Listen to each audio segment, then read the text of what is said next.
Comme chaque année, on se retrouve pour les iPhone Day, le jour de l'iPhone. Ils sont là, on va les déballer.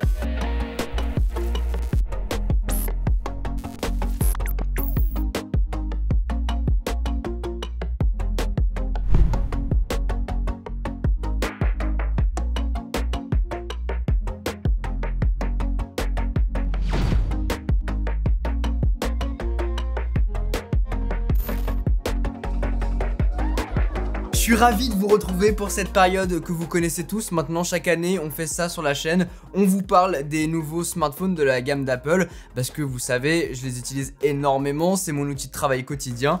Et du coup, ils sont là. On a les deux nouveaux modèles, l'iPhone 14, l'iPhone 14 Pro. J'ai pris, bien évidemment, les nouveaux coloris pour vous les montrer. On a le violet d'un côté, on a le bleu de l'autre. On les déballe. Couleur violet, l'iPhone 14 Pro. On en a parlé sur la chaîne avec ces nouveautés qui sont pas énormes, hein, clairement. Mais on va retrouver cette fameuse encoche avec le Dynamic Island.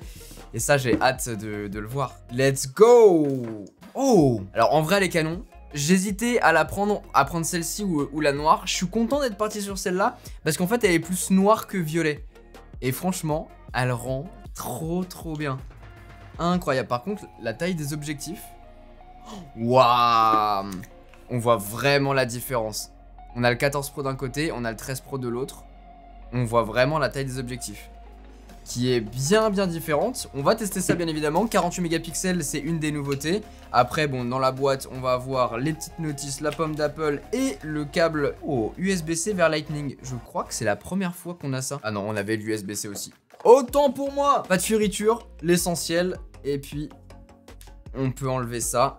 J'ai l'impression aussi qu'il est pas... Non, je pensais qu'il était un peu plus lourd, mais finalement non. Sinon, on est exactement sur le même look, hein, je vais pas vous le cacher.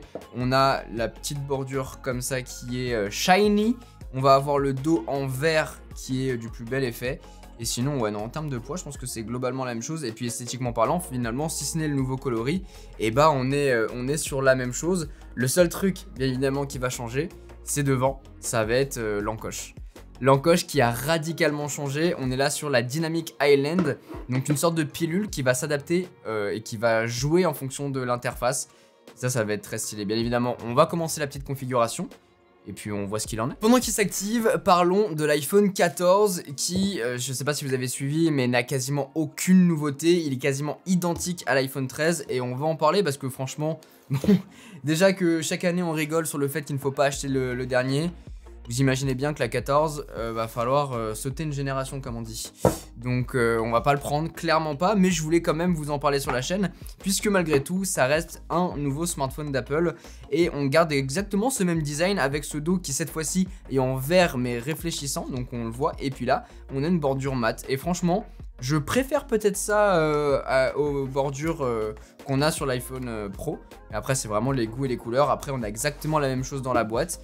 Donc un smartphone qui est vraiment beau hein, aussi dans ce bleu alpin mais qui est beaucoup plus clair que ce qu'on pouvait avoir jusqu'à maintenant et qui se rapproche vachement en fait de ce qu'on peut retrouver sur la version Pro de l'an dernier. Donc c'est pas plus mal parce que c'est une belle couleur. Maintenant si vous voulez partir là-dessus, sachez que moi par exemple je m'en suis vachement lassé de la couleur bleue. Donc voilà, je sais pas si c'est une information que vous voulez prendre en compte. Mais voilà pour ce petit unboxing sur l'iPhone 14 et l'iPhone 14 Pro. On va les prendre en main. Et puis on se retrouve tout de suite. Quelques heures se sont écoulées accompagnées de ces deux smartphones et ce que je peux vous dire c'est qu'on a vraiment l'impression d'avoir les mêmes que l'an dernier, tout du moins côté design, puisque ce que je vous disais, à part le coloris, il n'y a pas grand chose qui diffère. Ce coloris violet par contre est très chouette, je pense avoir fait un bon move en prenant celui-ci, déjà pour vous présenter le nouveau coloris, mais aussi parce que je voulais prendre le noir et il n'est pas si éloigné. C'est un coloris noir avec des reflets violets et c'est superbe. Attention par contre, pour les détenteurs de coques de protection, les objectifs étant plus grands, eh bien ils ne seront plus compatibles. Dommage. Après, si t'as pu t'acheter un iPhone à 1700 €, je pense que t'auras aucun problème à t'acheter une coque de protection. Sur l'iPhone 14 pour le coup, j'ai vraiment l'impression d'avoir uniquement un nouveau coloris. C'est abusé. Dessus, on a toujours deux objectifs photo, contrairement aux 3 de l'iPhone 14 Pro qui évoluent avec l'arrivée du 48 mégapixels dans un capteur plus imposant. Il s'active dans les réglages de l'iPhone et s'utilise en mode Pro RAW avec des fichiers pesant près de 100 MO pour certains. Et cette différence différence se fait vraiment ressentir entre l'iPhone 13 Pro et l'iPhone 14 Pro en termes de taille, je vous en parlais, mais aussi et surtout en termes de qualité. J'ai pu m'amuser avec et je vais continuer au fur et à mesure que le temps passe, mais que ce soit en mode portrait avec des contours plus propres, j'ai l'impression, les couleurs de manière générale plus fidèles à ce qu'on vivait, c'est mieux travaillé, c'est plus fin, le pas a été franchi par rapport à la génération précédente et j'ai hâte de l'embarquer partout avec moi pour vous partager de belles photos. L'arrivée de l'autofocus sur la face avant change beaucoup et la qualité est bien meilleure, il n'y a pas de doute. Petite comparaison aussi entre l'action mode sur l'iPhone 14 Pro pour stabiliser le plan et l'iPhone 13 Pro qui n'en a pas. 2,8K d'un côté, 4K 25 de l'autre, on voit pas une si grosse différence que ça. Par contre la qualité en 2,8K paraît dégueu. À voir s'il y a une mise à jour qui doit arriver et à l'essayer dans d'autres scénarios, mais là où ça paraissait bluffant dans la conférence d'Apple, j'en suis moins convaincu à l'utilisation. C'était pareil l'an dernier avec le mode cinématique qui n'était pas si bluffant que ça à l'utilisation,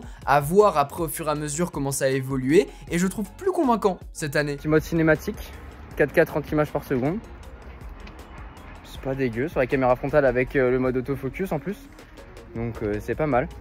La twin, assis, assis, montre aux gens comment t'obéis. Waouh, waouh, trop forte. Agréablement surpris dans l'ensemble par la qualité photo et vidéo, surtout qu'on a le choix de passer de l'ultra grand angle au grand angle, au zoom x2 qui fait son retour, au zoom x3. Je vais continuer de tester ça et je reviendrai vers vous dans une vidéo plus complète, donc si tu veux pas louper ça, abonne-toi. La grosse différence sur ces nouveaux iPhones, et vous en avez sans doute entendu parler, c'est bien sûr l'arrivée de cette nouvelle encoche, Dynamic Island, qui vient mettre un gros coup de vieux à l'iPhone 13 Pro. Vraiment, quand je regarde mon iPhone 13 Pro, j'ai l'impression de voir un ancêtre. J'exagère à peine, mais c'est vrai qu'on remarque vraiment la différence à l'utilisation, et puis les bords arrondis, bah ça fait beaucoup. Derrière cette nouvelle encoche, on garde toujours le capteur Face ID, toujours aussi efficace, une caméra avant qui, je vous le disais, a été bien améliorée, mais cette encoche est complètement interactive. Grâce à iOS 16, on va pouvoir jouer avec pour lui envoyer des informations, de la musique, checker nos AirPods, recevoir des appels et j'en passe. Cette encoche est devenue un centre de contrôle, une touch bar qui ne fait qu'un entre le software et le hardware. J'ai pas pu l'exploiter dans tous les scénarios puisque je viens de recevoir l'iPhone, en revanche j'ai hâte de passer du temps avec pour vraiment me l'apprivoiser et puis je vous ferai mon retour dans ma vidéo, mais vraiment cette fonctionnalité est folle. C'est ce qui fait la différence entre les anciens iPhones et les nouveaux iPhones. Apple a réécrit la manière dont doit être utilisée l'encoche et disparaît complètement à l'utilisation. C'est génial. Et puis, sur l'iPhone 14, on a l'ancienne normale. Ils veulent vous faire passer sur les nouvelles générations avec les pros pour vous faire payer plus cher.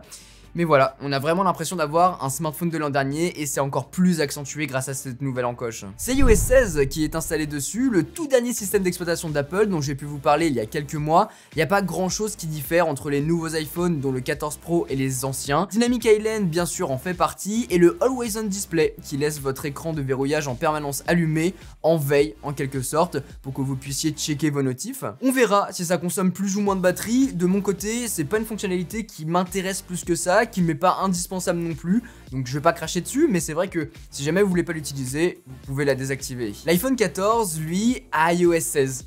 Comme tous les autres iPhones qui ont pu recevoir cette mise à jour. En vrai, il est beau cet iPhone, il fonctionne super bien, il a 2-3 nouveautés, mais c'est juste qu'il n'a rien à foutre sur la page d'accueil du site d'Apple en 2022. Mais on en parlera. Voilà, je pense qu'on a fait le tour de cette petite prise en main de l'iPhone 14 et l'iPhone 14 Pro dans leur tout nouveau coloris. Vous l'avez compris, mais on reviendra très bientôt dessus à travers de plusieurs vidéos pour vraiment que je puisse vous partager mon expérience en immersion avec moi, pour que je puisse vous partager tous les détails de ces prochains iPhones. Donc si jamais vous voulez pas louper ça, n'oubliez pas d'activer la cloche, de mettre un pouce bleu si cette vidéo vous a plu et de vous abonner pour ne pas manquer toutes les prochaines vidéos. Si vous avez des questions sur ces nouveaux iPhones, n'hésitez pas à me les mettre en commentaire et si jamais vous avez une fonctionnalité, une chose que vous voulez vraiment voir, que vous voulez que je vous la montre, et bah pareil, mettez-moi ça en commentaire. Sur ce, c'était Quentin, passez tous une très bonne journée. Tchou!